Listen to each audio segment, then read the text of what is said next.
Paglalakbay ng isang anak ng Diyos. Umusad kahit hindi na alam kung saan ka tutungo.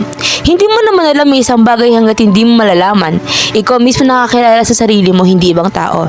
Bawat pagpatak ng luha, bawat tawa na iyong binoposes, bawat tingin sa mga tao nakapaligid sa'yo, hindi nila alam kung sino ka. Hindi nila alam yung gusto mo. Hindi nila alam ang isang bagay na gusto mo. Kundi ikaw. Ikaw na anak ng Diyos. Ikaw nagpapatibay kasama ang Panginoon. Ang isang anak ng Diyos, hindi na kailangan mag-alala sa hinaharap, kundi gamitin ang nangyayari ngayon. Siya nang bahala kung saan kanya dadalhin. Bawat desisyon, bawat hangarin mo sa buhay, ikaw lang mismo nakakaalam, hindi ibang tao.